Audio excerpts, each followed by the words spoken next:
திருச்செந்தூர் தாலுகா தேரிகுடியிருப்பு அருள்மிகு கற்கவேலையனார் கோயில் சம்பந்தமாக இரு சமுதாயத்துக்கு இடையிலே பிரச்சனைகள் வருவதாக வதந்தி நடந்து கொண்டிருக்கிறது.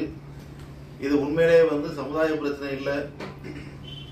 நாடா சமுதாய மக்கள் பெரும்பான்மையாக குலதெய்வமாக கும்பிட்டுக்கிட்டு சாமி கும்பிட்டு வரும் கற்கவேலையனார்கள் இப்போ தற்போது இந்த அறநிலைத்துறையில் கட்டுப்பாட்டில் இருக்கிறது.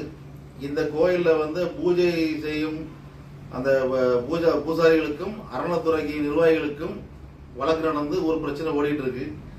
இதுல அந்த காலத்துல யாதவ சமுதாயத்தில் ஒரு 13 குடும்பத்துக்காரங்க, அந்த பற்றக்காரங்களுக்கு, ஒரு பரிவார தெய்வங்களுக்கு பூஜை அந்த சம்பிரதாயப்படி நம்ம ஊர்ல அந்த பழைய கால சம்பிரதாயப்படி அவங்களுக்கு அந்த பரிவார தெய்வங்களுக்கு பூஜை பண்ணுவதற்கு பொருட்கள் கொடுத்தவங்களுக்கு அந்த காலத்துல அனுமதி இருக்கு. அதை சம்பிரதாயம் பண்ணிட்டு இருக்காங்க.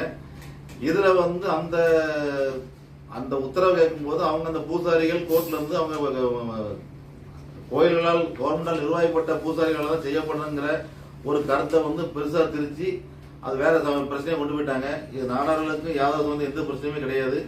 அப்படி ஒரு வதந்தியை கிளப்பாதீங்க.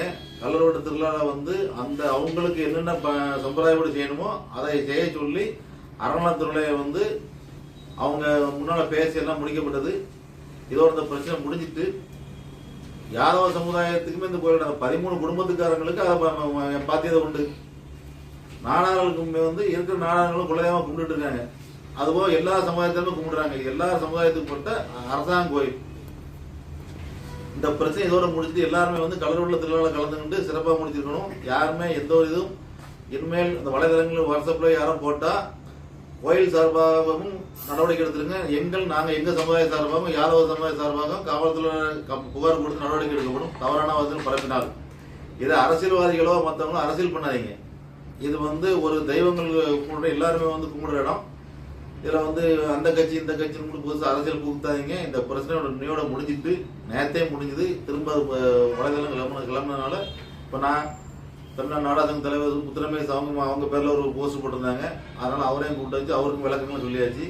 இதை இன்னும் நிறைய விஷயங்கள் பாரம்பரியமா இருக்கிற விஷயங்கள் அவங்க யாதவ சமுதாயத்தில் அந்த 13 பற்றக்காரங்களும் அந்த பூஜை வழிமுறை சம்பிரதாயப்படி செய்யறதுக்கு 1994 அந்த ஈஓ ஆபீஸ்ல போட்டு எல்லாமே அவங்களும் ஒரு பண்ணியிருக்காங்க. அதனால எந்த குழப்பமே இல்லை. இதை பெருசுப்படுத்தினா காவல்துறை மூலமா நடவடிக்கை எடுக்கப்படும்.